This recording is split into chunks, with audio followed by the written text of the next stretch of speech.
What's up, YouTube? It's been a while. I know that. I've been extremely busy with work, personal stuff, but I'm back out here in the garage and grinding it out. I got a bunch of videos still to edit, so bear with me. TJ back here. It's been getting worked on slowly, getting parts ordered slowly, just a money thing. I blew up my F-150 due to poor, well, that'll be in another video, but it's no longer working, so I've been saving for a short block for it, maybe long block, depending on if the heads are trash or not. But this video today is on the Vet, for you Vet guys that are here to see the C6. I've done a lot of work on it that I haven't posted. Put a 103mm throttle body on it, ported out my high ram to 103mm, and put a ram air in the bumper with a velocity stack. So done a lot of work on it, but today's video is going to be on, as the title says, Kelltrac's new long travel C5 C6 front coilovers. They're inverted. I think I'm one of the first people to get a set, so that's pretty neat. So if you're looking for more travel in the front of your C6 and you maybe have Viking coilovers in the front like I do, and the coil springs hitting the A-arm, these shocks are inverted and it's supposed to alleviate that. But I think he changed the spring rate a little bit on the front and they're inverted. So and they look like they have a lot more travel than my stock ones. So I'm gonna clean up the garage right now. I gotta move my toolbox stuff out of the way. My buddy's Indian bike I got in here, trying to get the battery charged up on it. I gotta move it out of the way, and then we're gonna pull the Vet in here, jack it up, and I'm gonna put a shock on one side, the Kelltrac long travel shock on one side, and then we're gonna leave the other Viking I have on the other side. We're gonna jack it up, and we're gonna see how much more travel we got with the Kelltracs compared to the normal Viking C6 coilovers. So let me get this garage cleaned up, get the Vet in here, and we'll get into it. Alright, got the car in the garage here. This thing, I got to put it up on boards to get my jack up under it. But got all my little boards, and yeah, I'm going to probably put the I'm gonna put the first shock on the passenger side because the driver's side's a little hard to get to, and I think I'm going to pick the car up and slide the front end over a little bit, maybe. I don't have a lot of room over here on this side, but I think I can still get her done. But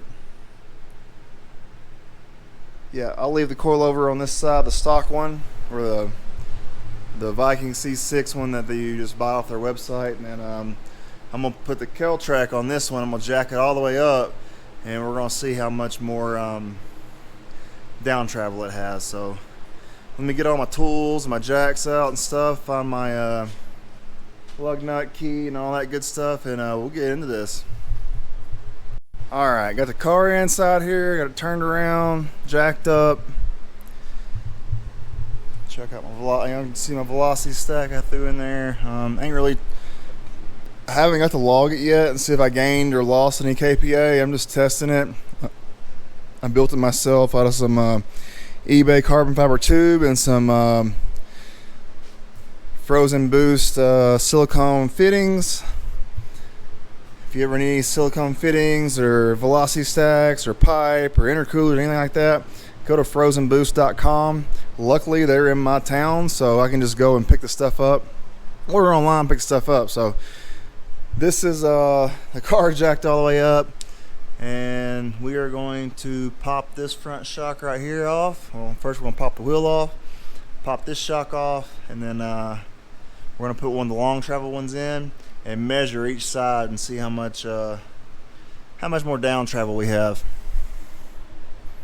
So on the C6, you got a your shocks mount right here, so that's where the coilover goes. And if you don't know, you have to take your factory leaf spring out. So I don't have a leaf spring in there, as you can see.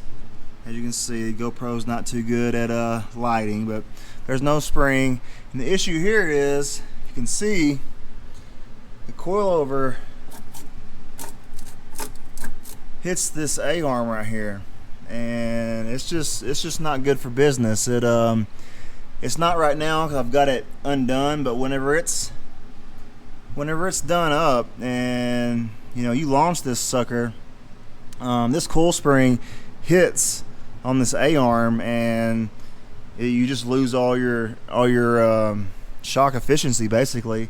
So I've got the new one here. It's inverted, and it doesn't use these funky little rubber. I'll pull one off right up the top here, show you what I'm talking about. It doesn't use these little funky rubber deals. As you can see, this one's this is actually the same setup that's like on the front of my XJ Jeep. But yeah, this goes in the hole. I'm supposed to keep the shock centered, which you see it hasn't done a really good job of that. And then that cap goes on there. Your nuts go down on top of that. Then you have another one on the bottom that centers it.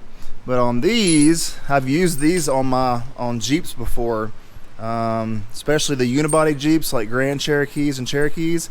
I actually had this same thing on my Cherokee to swap to a standard size shock. Like standard shocks have, or universal shocks have eyelet in the top, eyelet on the bottom, whereas some specific shocks like this one we're about to take out has a stud and these little rubber center washer deals. So I'm really excited that they put that on the top there, because that's way beefier. You get a little bit more flexibility. But these things are easy to do. You just undo those, you get a little space, and then you got 2 bolts on the bottom. Pull those out and finagle the shock out. I think that's the hardest part, is getting the shock finagled in and out. And then once you do that, we're going to, this one looks way longer. I might have to unbolt this upper A-arm and just let this whole dude droop down, which I might just do that anyway. I think I might have to do that. I might have to unbolt this upper A-arm up here, which is easy, just 4 bolts. Vets are super easy to work on. But yeah, I think I'm gonna have to undo that upper A-arm and let this dude droop. That way I can get this shock in there. This shock looks a little bit longer than this one, and especially with this adapter on top. So we're going to so let me unbolt the bottom here, see if I can finagle this one out. If I remember correctly, I have to take the bolts on the upper A-arm off. If I don't, call me a dumbass in the comments. It's all good, but I think it would be easier just to unbolt that to give me a little bit more room. We're going to unbolt these bottom 2 bolts right here, and he provided new bolts for the bottom with lost one. He provided new bolts for the bottom with nylock nuts on them, as you can see. So that's neat. Also sent 2 spanner wrenches. That's neat. So let's get these bad boys swapped out. So I got the upper A-arm unbolted. Took 2 seconds. You have these little shims behind it. I guess that's for like camber adjustments or something. I don't know, but the shock is loose. I just got to get these bottom bolts down here off, and then we can put the new one in, and that allows the whole suspension to drop. It takes 5 minutes or 5 seconds with a 15 mil to hammer those out real quick, and you see all the room it gives you to get in here to your shock. My shock literally just fell out. We're gonna have plenty of room to get the new one in, so let's bust this bottom one off, and then let's see, I probably better put a jack stand under this thing somewhere, because it's just sitting on the jack. I forgot about that. Safety third. Oh, there's a socket in there. Oh, that's a wrench. Look, found a wrench. I don't know how I'm gonna get that dude out of there, but I don't know if you can see that or not, but there is a wrench in there. I bet I've been missing that for a minute. Oh, he's stuck too. Oh, no it's not. Come out. Oh.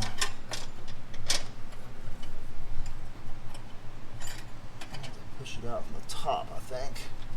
Oh no, I almost got her. Come on, baby. Come on, baby. Car falls on me as I pull the wrench out. Home Alone.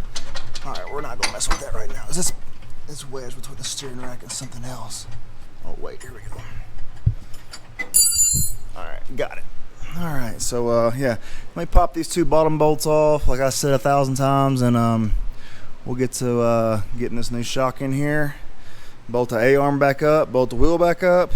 Super easy job, and we'll see how much travel we have. I can already tell this shock's pushed. This shock's pushed all the way out, and we've already got a lot more chrome showing on that one than that one.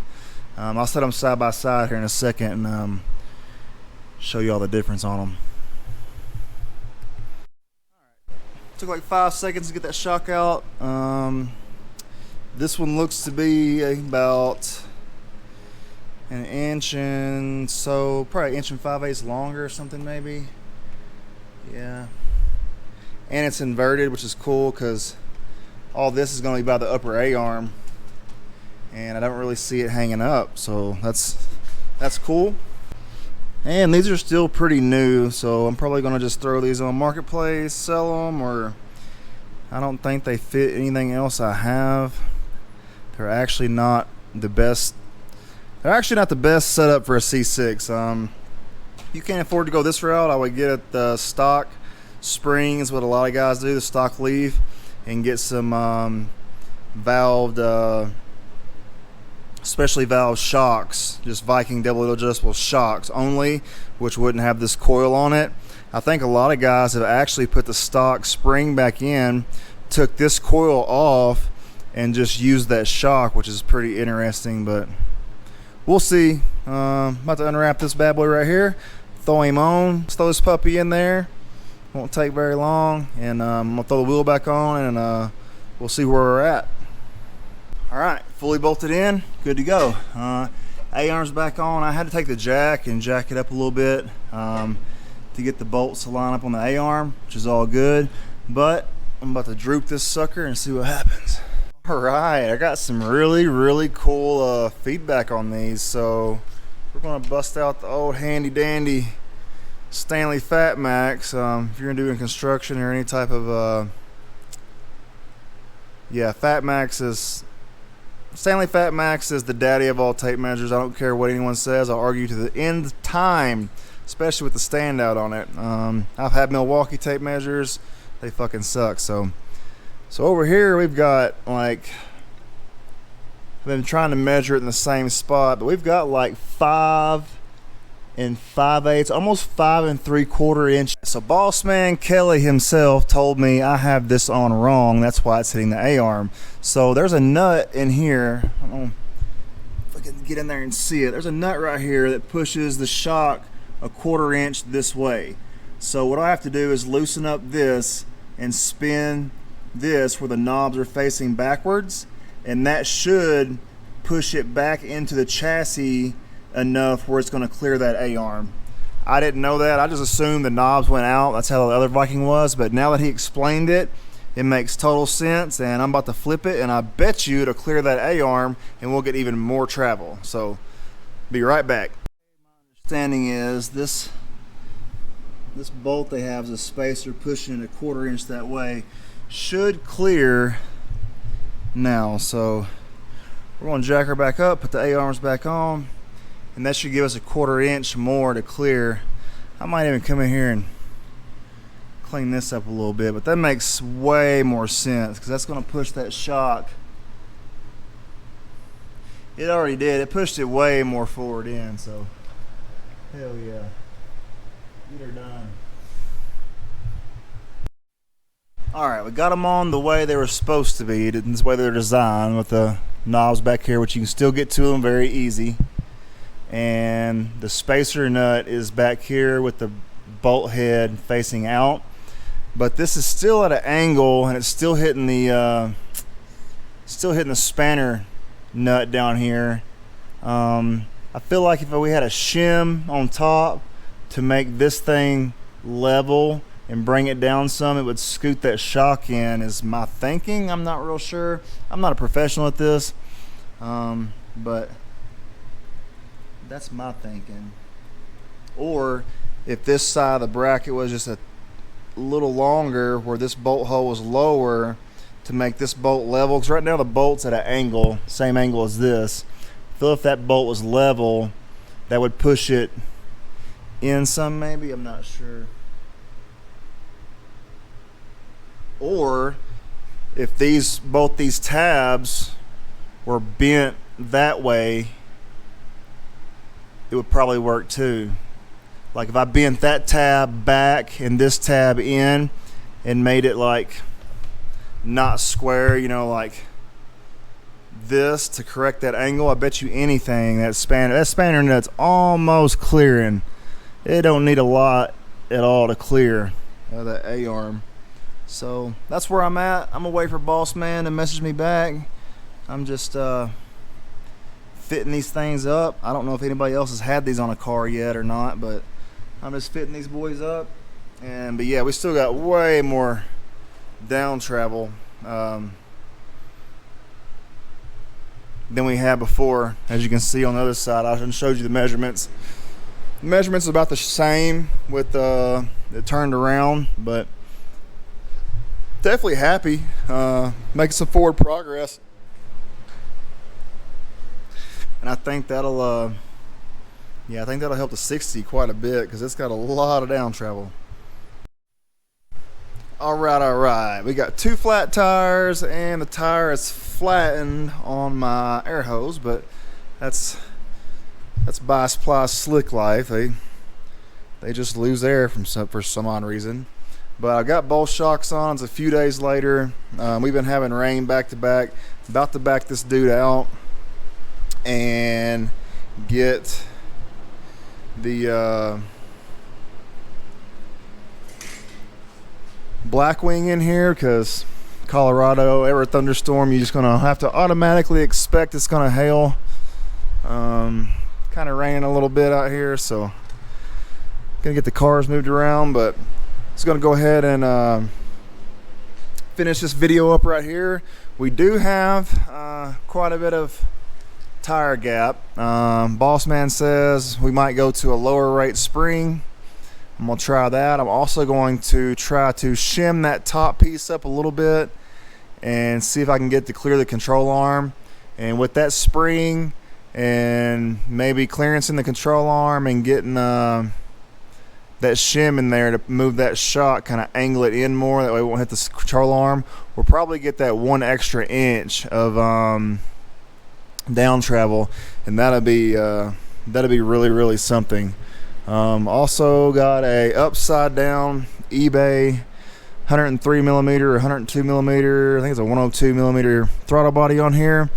Everybody said these are poop. I'm sure it'll go out in about a week or so, but it's been running fine with it. Made me a ram air with a velocity stack.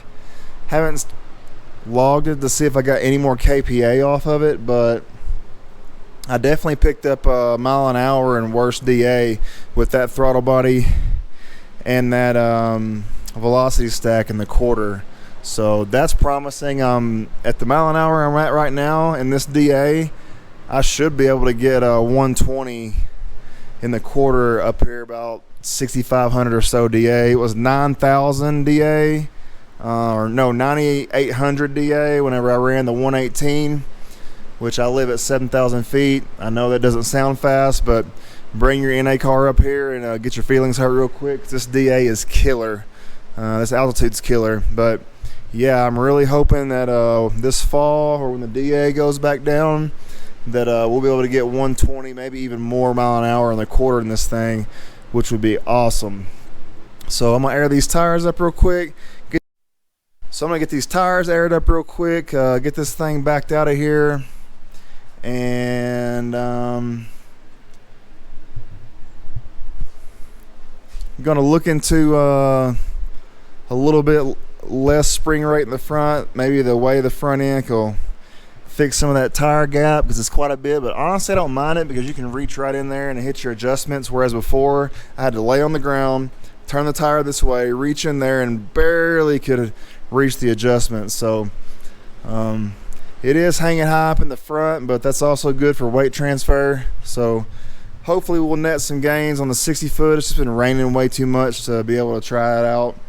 Hoping, but here's hoping to gain some 60 foot out of it. There's the old ones I took off. They are for sale if you know anybody that wants some C5, C6 double adjustable Vikings. They rode good. These ride just about the same, honestly. They I can't tell any difference in the ride or the handling or anything like that. Definitely have the nose of the car up a little bit higher, which I'd like to lower it about 1 inch. I could probably do that with the coilover spanner nut, but kind of want to keep it where it's at right now to test, and then if I have to lower it some, I will, but it is what it is. We'll end that video here. We're going to do a part 2 as soon as we're able to take this thing to the track and get some data. The track is a little bit lower elevation, so I might be able to get my my 120 pass down there, depending on the weather, so that'd be promising. I haven't logged yet and see if I gained or lost any KPA with that thing. I know some people say they lose KPA with the velocity stack. Some people say they gain KPA with the velocity stack. But I will tell you this, my intake air temperatures stay just a few degrees over ambient, and that's not too bad. I think I ran 68 degrees the other night when I did my draggy run, and my ambient temps were like 74. Or my ambient temp was like 68 degrees the other night when I was doing my draggy pulls, and outside temp was like 73 or 4, so not too bad on the intake air temps, but definitely should be able to cram more air in there. I also hogged out my high ram and ported the crap out of the snout, so it's not a ported high ram as say, but I port matched the throttle body to the inlet because that was a 90 millimeter inlet, and I had to get rid of my nitrous throttle body plate because you know it's 99 and you don't want to put a 102, 99, then 102 millimeter. That's just going to bottleneck it and get rid of any gains that you had. So I'm going to order the high ram plate and we're going to put that in instead, and that'll be a lot better for even distribution. And I'm also going to swap it over to a dry progressive in the Holly. But yeah, I'm gonna make this video short and sweet.